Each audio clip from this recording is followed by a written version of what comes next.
ایک چھوٹا سا واقعہ سناتا ہوں. احمد بن حنبل رحمہ اللہ ایک مرتبہ اپنے شہر سے بغداد سے کسی دور علاقے میں چلے گئے کچھ کام کے سلسلے میں. اب رات ہو گئی تو وہ چھوٹا سا خریہ تھا, وہاں کوئی ہوٹل یا دکان یا وہ نہیں تھی کہ جہاں وہ رکے. اب رات میں تلاش کرنے لگے, مسجد کے قریب گئے تو مسجد رات میں بند کر دی جاتی تھی, کسی سیکیورٹی یا کسی حفاظت کے تدبیر کے اعتبار سے مسجد ہی بند کر دی گئی. مسجد کے سامنے ایک شخص تھا جو روٹیاں ڈالتا تھا, اور وہ کے اندر ایک قدیم زمانے سے ٹریڈیشن ہے, وہ سالن گھر میں بناتے ہیں, روٹیاں باہر سے خریدتے ہیں, اور روٹیاں تندور میں سیکی جاتی تھی. تو بہرحال وہ روٹی ڈال رہا تھا, تو اس نے دیکھا کہ ایک مسافر ہے, پریشان ہے, تو کہا آپ آ جائیے اندر اور یہاں بیٹھ جائیے. اب کیا کریں, رات سردی والی ہے تو تندور بھی ہے, تھوڑا گرم رہیں گا, لیکن سونے وغیرہ کی جگہ نہیں تھی, لیکن دکان ہوتی نا چھوٹی سی دکان بیچاری.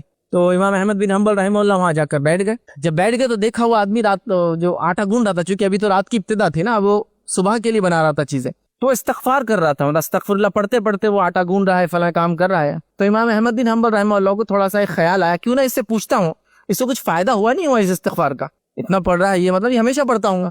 تو انہوں نے سے پوچھ لیا کہ تمہیں اس استغفر اللہ یہ پڑھنے کچھ فائدہ ہوا کبھی؟ اس کے بڑے فائدے یاد رکھیے, ان گنت فائدے استغفار پڑھنے کے. تو کہا بہت فائدہ ہوا. کہا کیا فائدہ؟ کہا آج تک ایسا کوئی مسئلہ یا ایسی کوئی دعا نہیں تھی جو میں نے اللہ سے کی ہو اور وہ قبول نہ ہوئی ہو میں استغفار کرنے کی وجہ سے. تو کہا اچھا. کہا ایسی کوئی ہے جو باقی ہے؟ تو کہا ایک دعا باقی ہے جو قبول نہیں ہوئی ہے. تو کہا کیا دعا ہے؟ تو کہا ہمارے زمانے کے ایک بڑے امام ہیں, ان کا نام امام احمد بن حنبل ہے, خواہش ہے کہ میں ان سے ملوں, لیکن آج تک ان سے ملاقات میری نہیں ہوئی, اور میں اپنا بزنس چھوڑ کر بغداد نہیں جا سکتا ان سے ملنے کے لیے, کیونکہ چھوٹا موٹا آدمی تھا, ایک دن دو دن بھی سفر کرے گا تو اس کی بزنس تجارت مار کھا جائیں گے, بیوی بچے ڈیپینڈ ہے اس پر.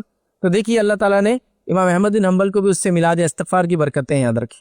تو بڑی برکت, جس کو کہیں گے برکت والا لفظ ہے یہ استغفر اللہ. اتنا ہی پڑھی, آپ زیادہ یاد بھی نہیں. تو اور یہ ہماری مصیبتیں, دکھ, تکلیف, پریشانیاں, بیماری سب کچھ دور کر سکتا ہے. یاد رکھیے اللہ تعالیٰ نے یہ ساری تاثیرات دی ہے. یاد رکھیے.